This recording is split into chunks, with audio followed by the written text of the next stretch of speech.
വിഷ്ണുശാലിനിയുടെ latest എപ്പിസോഡിൽ ശിവനെ താൻ തന്നെ റിലീസ് ചെയ്യണം, കൊന്നാപ്പാവം തിന്നാ തീരുമെന്നല്ലേ, തൻ്റേത് ഇങ്ങനെയെങ്കിലും അങ്ങോട്ട് തീരട്ടെ, തുറന്നു വിട് എന്നിങ്ങനെ പറയുകയാണ്. തുടർന്ന് സോമശേഖരനാണെങ്കിൽ ചെന്ന് ശിവൻ്റെ ആ ഒരു സെല്ലിൻ്റെ ലോകപ്പിൻ്റെ ആ ഒരു പൂട്ടിങ്ങനെ തുറക്കുന്നുണ്ട്. അന്നേരം ശിവനിങ്ങനെ പുറത്തേക്ക് ഇറങ്ങുകയാണ്. എന്നിട്ട് ആ ഒരു പഴയ ഒരു വെല്ലുവിളി തന്നെയാണ്. 8 അടി മൂർഖൻ എന്നൊരു പാമ്പിനെ കുറിച്ച് കേട്ടിട്ടില്ലേ, കൊടിയ വിഷമാണ്, നമ്മൾ അറിയാതെ എന്തെങ്കിലും ചെയ്തു പോയാലും വർഷങ്ങൾ എത്ര കഴിഞ്ഞാലും തിരിച്ച് പണി തരും, പണി തന്നാൽ ആ സ്പോട്ടിൽ നമ്മൾ തീരുക തന്നെ ചെയ്യും, അതുപോലൊരു വിഷസഞ്ചിയുമായിട്ടാണ് ഞാനിവിടെ ഇറങ്ങി പോകുന്നത്, അവസരം ഒത്തു കിട്ടിയാൽ നിൻ്റെ അണ്ണാക്കിലേക്ക് ഞാൻ തുപ്പുക തന്നെ ചെയ്യും എന്നൊക്കെ ഇങ്ങനെ ശിവൻ വാശിയോടെ ദേഷ്യത്തോടെയൊക്കെ പറയുന്നുണ്ട്. അങ്ങനെ ശാലിനിയും അവർ സജീവും റസാക്കും ഒക്കെ ഇത് അവിടെ നിന്ന് കേൾക്കുന്നു. ഇവരിങ്ങനെ ആ ഒരു ലോക്കപ്പിൻ്റെ വാതിൽ നിന്നാണ് ശിവനിങ്ങനെ സംസാരിക്കുന്നതൊക്കെ.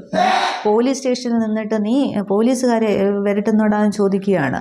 അന്നേരം വരട്ടുക തന്നെ ചെയ്യും, ഇതിവിടെ ഞാൻ നിരപരാധിയും നീ അവരെ കുറ്റം ചെയ്ത ആളുമാണ് എന്നൊക്കെ ഇങ്ങനെ പറയുമ്പോൾ വീണ്ടും നമുക്ക് പിന്നെയും കാണേണ്ടി വരും എന്നൊക്കെ പറയുമ്പോൾ ഇപ്പം തന്നെ കാണാടാന്നൊക്കെ പറഞ്ഞ് ശിവനോട് തട്ടിക്കയറുകയാണ് സോമശേഖരൻ. അന്നേരം മതി നിർത്ത് എന്നൊക്കെ ഇങ്ങനെ റസാഖ് പറയുന്നുണ്ട്. അന്നേരം നമ്മുടെ ശ്രേഷ്ഠതയിൽ കിടന്നല്ലേ ഇവൻ ഇത്രയും കിടന്ന് അഭ്യാസം കാണിക്കുന്നതെന്ന് ചോദിക്കുന്നുണ്ട്.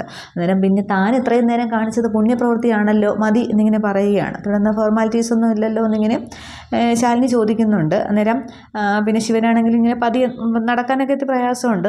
നടന്ന് വന്നിട്ട് ആ ഒരു സജീവിൻ്റെ തോളിലേക്ക് ഇങ്ങനെ കൈവയ്ക്കുന്നുണ്ട്. എന്നിട്ട് ആ ഒരു ഒറ്റ നോട്ടം നോക്കുമ്പോൾ സജീവ് ഇങ്ങനെ തല കുനിച്ച് നിൽക്കുന്നേ ഉള്ളൂ. എന്നിട്ട് റസാഖിൻ്റെ അടുത്തേക്ക് ചെല്ലുന്നുണ്ട്. എന്നിട്ട് പറയുകയാണ്, റസാഖെ നിനക്കറിയാമല്ലോ എൻ്റെ ചങ്കുറ്റത്തിൻ്റെ ആഴം എന്താണെന്ന്, കോൺസ്റ്റബിളിനോട് സബോർഡിനേറ്റോട് ഒന്ന് പറഞ്ഞു കൊടുത്തേക്ക് എന്നും, ഇനി ഇവൻ നടക്കുമ്പോൾ ഏത് രാത്രിയിലായാലും ഇവൻ്റെ നിഴലിനൊപ്പം എൻ്റെ നിഴൽ കൂടി ഉണ്ടാകും, ഒന്ന് സൂക്ഷിച്ചോളാൻ എന്ന് പറയുകയാണ്. അന്നേരം ശാലിനി വേറെ ഒന്നും ഇല്ലല്ലോ എന്ന് ചോദിക്കുമ്പോൾ രജിസ്റ്ററിൽ നിന്ന് ഒപ്പിട്ടാൽ മതി എന്ന് റസാഖ് പറയുന്നുണ്ട്. തുടർന്നൊരു കോൺസ്റ്റബിളിൽ നിന്ന് വരുമെന്ന് വിളിക്കുമ്പോൾ ശിവൻ അങ്ങോട്ടത്തേക്ക് പോവുകയാണ്. അന്നേരം പോകാൻ നേരവും ശിവനിങ്ങനെ സോമശേഖരനെ നോക്കുന്നുണ്ട്. അന്നേരം ഇവിടെ നിന്ന് ശാലിനി അങ്ങ് വെളിയിലേക്ക് ഇറങ്ങി കാറിൻ്റെ അടുത്തേക്ക് പോകുന്നുണ്ട്.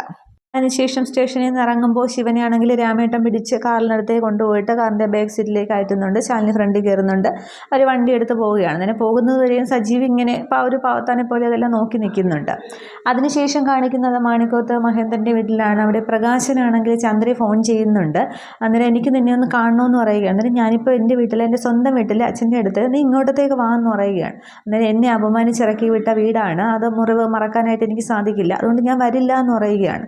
അന്നേരം അതൊക്കെ കാലം മായ്ക്കാത്ത മുറിവുകളൊന്നും ഇല്ലല്ലോ, ഇപ്പോൾ അച്ഛൻ എന്നെ അംഗീകരിച്ചു, അതുപോലെ നിന്നെയും അംഗീകരിക്കണം, അതിനാണ് നീ ഇങ്ങോട്ട് വാന്ന് പറയുന്നുണ്ട്. അന്നേരം നീ അദ്ദേഹത്തിൻ്റെ മകളായതുകൊണ്ടായിരിക്കാം അംഗീകരിച്ചത്, പക്ഷേ എന്നെ അങ്ങനെ കാണണമെന്നില്ല എന്ന് പറയുകയാണ്. അന്നേരം അങ്ങനെയൊന്നുമില്ല, അതൊക്കെ നിൻ്റെ തോന്നലുകളാണ്, നീ ഇങ്ങോട്ട് വന്നാൽ മതി, ഞാൻ അമ്മയെ കൊണ്ടും പറയിപ്പിക്കാം, അച്ഛൻ പിന്നെ എല്ലാം അംഗീകരിക്കുക തന്നെ ചെയ്യുമെന്ന് പറയുമ്പോൾ മഹേന്ദ്രൻ അവിടെ ചന്ദ്രയെന്ന് വിളിക്കുന്നുണ്ട്. അന്നേരം ദേ അച്ഛൻ വിളിക്കുന്നു, നീ കഴിയുമെങ്കിൽ ഇങ്ങോട്ട് വാ, ഞാൻ പിന്നെ വിളിക്കാം എന്ന് പറഞ്ഞിട്ട് ചന്ദ്ര ആകെ സന്തോഷത്തിലാണ് ഫോൺ വയ്ക്കുന്നുണ്ട്. അന്നേരം പ്രകാശൻ ആകെ ഒരു എന്തൊക്കെ ഒരു വിഷമം പോലെ, ഇങ്ങനെ ചന്ദ്ര ഇങ്ങനെ അവരുടെ അച്ഛൻ വീടുകാരോടൊപ്പം ചേർന്നു, പക്ഷെ താൻ ഏത് സ്റ്റാൻഡിലാകും എന്നുള്ളൊരു വിഷമമൊക്കെ ഇങ്ങനെ പ്രകാശിൻ്റെ ഉള്ളിൽ കാണുന്നുണ്ട്. ഈ സമയം മഹേന്ദ്രനോട് ഓഫീസിലേക്ക് ഇറങ്ങാനായിട്ട് തയ്യാറെടുക്കുകയാണ്. അന്നേരം നിർമ്മല പറയുന്നുണ്ട്, 2 ദിവസം കൂടി റെസ്റ്റ് കഴിഞ്ഞിട്ട് പോയാൽ പോരെ. അന്നേരം അതൊക്കെ നോക്കിയിരുന്നാൽ നല്ല രീതിയിൽ പ്രവർത്തിച്ചു കൊണ്ടുപോകുന്ന കമ്പനിയാണ്, ഞാനായിട്ട് ഇങ്ങനെ ഇല്ലാതാക്കാൻ പറ്റില്ല, കണ്ടവരൊക്കെ കയറി നിരങ്ങും, അപ്പോൾ നല്ല രീതിക്ക് പോവില്ല എന്നൊക്കെ ഇങ്ങനെ പറയുന്നുണ്ട്.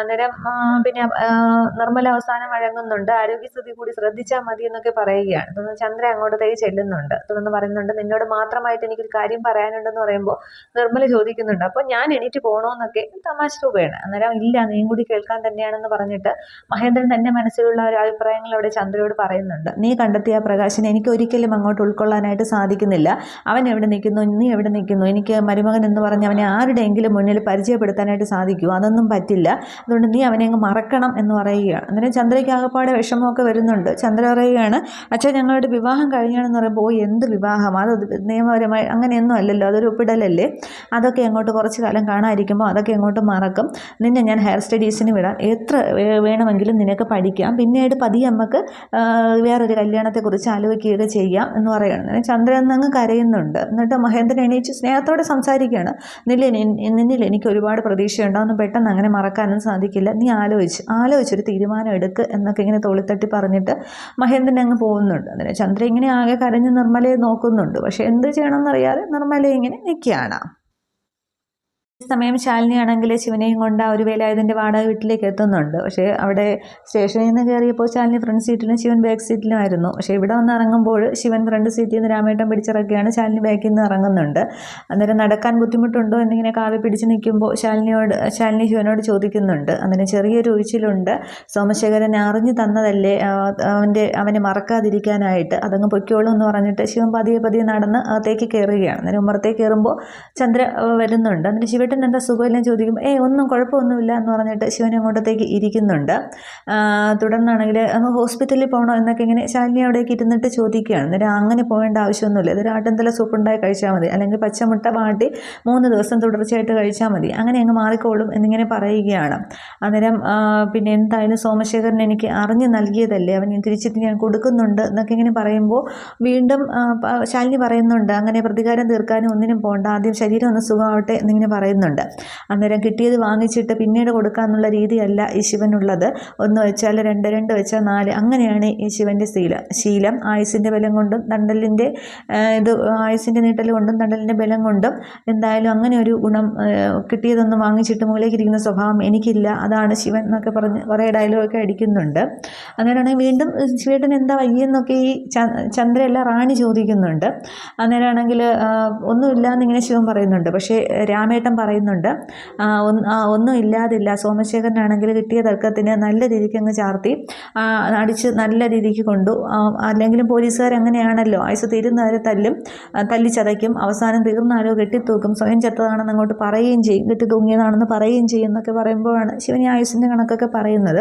അന്നേരം ശാലിനി പറയുന്നുണ്ട്, സോമശേഖരൻ അർഹിക്കുന്നുണ്ട്, പക്ഷേ ഇപ്പോൾ വേണ്ട, തല്ലാൻ ചെല്ലുന്നവന് ആരോഗ്യസ്ഥിതി ശരിയല്ലെങ്കിൽ വീണ്ടും പഴയ അവസ്ഥയായില്ലേ, അതുകൊണ്ട് ഇതൊക്കെ ഒന്ന് മാറി പഴയത് എത്തിയിട്ട് മതി എന്നാണ് പറഞ്ഞത് എന്നൊക്കെ ഇങ്ങനെ പറയുമ്പോൾ വീണ്ടും സോമശേഖരൻ എൻ്റെ കയ്യിൽ കിട്ടുക തന്നെ ചെയ്യും, അവന് എൻ്റെ കയ്യിൽ കിട്ടിയതുണ്ടല്ലോ തീർക്കും എന്നൊക്കെ ശിവനും കുറേ ഡയലോഗൊക്കെ പറയുകയാണ്. എന്നിട്ട് ശാലിനി റാണിയോട് പറയുന്നുണ്ട്, ആഹാരമൊന്നും വെച്ചുണ്ടാക്കി കഴിക്കാനൊന്നും പറ്റുന്ന അവസ്ഥയിലല്ല, പുറത്തുനിന്നും വാങ്ങിക്കണ്ടല്ലോ എന്ന് പറയുമ്പോൾ അതൊന്നും വേണ്ട, എന്താണെന്ന് വെച്ചാൽ ഞാൻ ഉണ്ടാക്കി കൊടുത്തോളാം, ചന്ദ്രയെ പോലെ തന്നെയാണ് ശിവേട്ടനും ഞാനും, എല്ലാ കാര്യങ്ങളും ഞാൻ നോക്കിക്കോളാം എന്ന് പറയുമ്പോൾ ശരിയെന്ന് പറഞ്ഞിട്ട് ശാലിനി എഴുന്നേൽക്കുന്നുണ്ട്. എന്നിട്ട് പറയുന്നുണ്ട്, ആരോഗ്യമൊന്നും ശരിയാകുന്നത് വരെ പകയും പ്രതികാരവും ഒക്കെ ഒന്ന് മാറ്റി വയ്ക്കാതെ കഴിഞ്ഞ് മതി, ഓർമ്മയുണ്ടല്ലോ എന്നൊക്കെ പറഞ്ഞിട്ട് ശാലിനി അങ്ങോട്ട് ഇറങ്ങുകയാണ്. അന്നേരവും ശിവൻ ഇങ്ങനെ ആ ഒരു സോമശേഖരനോടുള്ള ആ ഒരു ദേഷ്യത്തിൽ തന്നെ ഇങ്ങനെ ഇരിക്കുകയാണ്.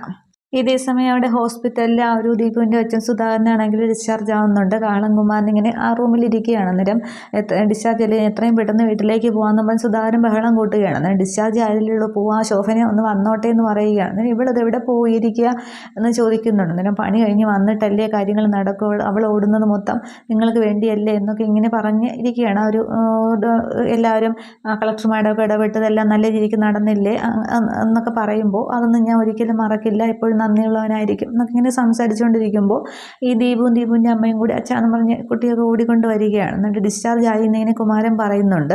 അന്നേരം അയ്യോ ഡിസ്ചാർജ് ആയോ എന്ന് പറയുമ്പോൾ എത്രയും പെട്ടെന്ന് വീട്ടിലേക്ക് പോകാമെന്ന് പറഞ്ഞ് സുധാകരൻ ബഹളം കൂട്ടുകയാണ്. അന്നേരം വീട്ടിലേക്ക് പോകാൻ പറ്റില്ല എന്നിങ്ങനെ ഈ ദീപുവിൻ്റെ അമ്മ ശോഭന പറയുന്നുണ്ട്. എന്നിട്ട് അതെന്താ പറ്റാന്ന് ചോദിക്കുമ്പോൾ ഇന്നലത്തെ ആ ഒരു മഴയിലും കാറ്റിലും വീടിൻ്റെ ബാക്കി ഭാഗം കൂടി ഇടിഞ്ഞ് വീണു, ഇവനാണെങ്കിൽ അടുത്ത വീട്ടിൽ TV കാണാൻ പോയിരുന്നത് കൊണ്ടൊന്നും സംഭവിച്ചില്ല, അല്ലെങ്കിൽ മഴയത്ത് 2 മക്കളെ നഷ്ടപ്പെട്ടേനെ എന്നൊക്കെ ഇങ്ങനെ പറയുന്നുണ്ട്. അന്നേരം ഇനി നമ്മൾ എങ്ങോട്ട് പോകുമെന്നും പറഞ്ഞ് ഇത് ചിന്തിച്ചിരിക്കുകയാണ്. അന്നേരം കുമാരൻ പറയുന്നുണ്ട്, ലോഡ്ജിലൊക്കെ കഴിയുന്ന ആളാണ് ഞാൻ, നിങ്ങളെ കൂട്ടിക്കൊണ്ടുപോകാൻ സ്വന്തമായിട്ടൊരു കൂര പോലും ഇല്ല എന്നിങ്ങനെ പറയുമ്പോൾ സുധാകരൻ പറയുന്നുണ്ട്, ആരും ഇല്ലാത്തവർക്ക് ദൈവം തുണയല്ലെന്ന് പറയുന്നത്, നീ ദൈവത്തെ വിളിച്ച് പ്രാർത്ഥിക്കുക, ആരെങ്കിലും സഹായത്തിന് വരും, എനിക്ക് ദൈവത്തിലേക്കുള്ള വിശ്വാസമൊക്കെ പോയി എന്ന് പറയുമ്പോൾ അങ്ങനെയൊന്നും പറയരുത്, ദൈവം ഉള്ളത് കൊണ്ടല്ലേ ആ മഴയത്ത് ഇന്നലെ ബാക്കി വീട് കൂടി വീണപ്പോൾ നമ്മുടെ മകൻ അപ്പുറത്തെ വീട്ടിൽ TV കാണാൻ പോയത്, അപ്പോൾ കുഞ്ഞിനെ മാറ്റിയ ദൈവമല്ലേ എന്നൊക്കെ ഇങ്ങനെ പറയുമ്പോൾ ആരെങ്കിലും സഹായത്തിന് വരുമെന്നൊക്കെ കുമാരൻ പറഞ്ഞുകൊണ്ടിരിക്കുകയാണ്. ഈ സമയത്ത് ശാലിനിയാണെങ്കിൽ അനുപല്ലവിയും കൂട്ടി അങ്ങോട്ടത്തേക്ക് കാറ് ഹോസ്പിറ്റലിൽ ഫ്രണ്ട് വരുന്നുണ്ട്. എന്നിട്ട് അവർ റൂമിലേക്ക് വരികയാണ്.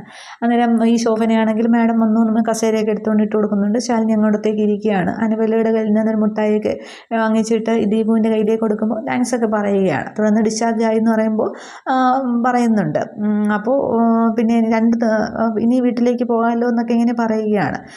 അപ്പോൾ 2 ദിവസത്തിനകം വീടിൻ്റെ പണി തുടങ്ങാം എന്നിങ്ങനെ പറയുമ്പോൾ അത് അവരൊക്കെ സന്തോഷമാകുന്നുണ്ട്. അന്നേരം കുമാരൻ പറയുന്നുണ്ട് അത് സന്തോഷമുള്ള കാര്യം തന്നെയാണ്. പക്ഷേ ഇപ്പോൾ അവർക്ക് വീട്ടിലേക്ക് പോകാൻ സാധിക്കില്ല. ഇന്നലത്തെ ആ മഴയത്ത് വീട് ബാക്കി കൂടി ഇടിഞ്ഞു വീണു. ഇപ്പോൾ അവർക്ക് പോകാൻ വേണ്ടിയിട്ട് ഒരു സ്ഥലമാണ് വേണ്ടതെന്ന് പറയുമ്പോൾ, അപ്പോൾ ഇവിടെ പറഞ്ഞിട്ട് 2 ദിവസം കൂടി ഇവർക്ക് കുറച്ച് ദിവസം കൂടി ഇവിടെ നിൽക്കാനുള്ളൊരു ഹോസ്പിറ്റലിൽ നിൽക്കാനുള്ളൊരു സാഹചര്യം ഉണ്ടാകും ചോദിക്കുമ്പോൾ സൂപ്രണ്ടിനോട് സംസാരിച്ച് നോക്കാമെന്ന് മാഡം പറഞ്ഞാൽ ചിലപ്പം കേൾക്കുമെന്നൊക്കെ കുമാരൻ പറയുന്നുണ്ട്. നേരത്തെ സൂപ്രണ്ട് അങ്ങോട്ടത്തേക്ക് വരുന്നുണ്ട്. അന്നേരം ഡിസ്ചാർജ് ആയല്ലോ, ഇനി പ്രശ്നമൊന്നുമില്ല, ഇടയ്ക്ക് വന്ന് ഡോക്ടറെ കണ്ടാൽ മതി, പ്രശ്നങ്ങളൊന്നുമില്ല എന്ന് പറയുകയാണ്.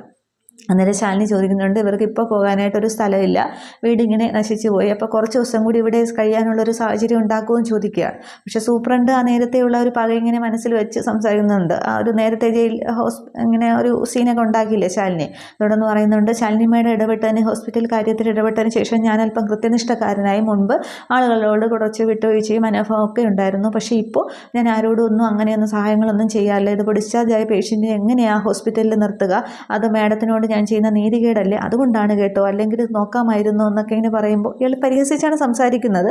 അത് ശാലിനിക്ക് മനസ്സിലാവുന്നുണ്ട്. അന്നേരം ശാലിനി പറയുകയാണ് അപ്പോൾ ഇനി ഞാൻ കാരണം പിന്നെ സൂപ്രണ്ട് സാറിൻ്റെ ഗുഡ് ലിസ്റ്റിൽ നിന്ന് വെളിയിലൊന്നും ആവണ്ട, പിന്നെ ഈ ഉള്ള പെർഫോമൻസിന് നല്ലൊരു കൈയടി എന്നൊക്കെ പറഞ്ഞ് ശാലിനിയും തിരിച്ച് കൈയടിക്കുകയാണ്. എന്നിട്ട് പറയുന്നുണ്ട് നമ്മൾ ഒരേ അല്ലെങ്കിലും 2 കോണിൽ സഞ്ചരിക്കുന്നതാണ്, പക്ഷേ പരസ്പരം കണ്ടുമുട്ടാനായിട്ട് വഴി ഉണ്ടാകാതിരിക്കട്ടെ.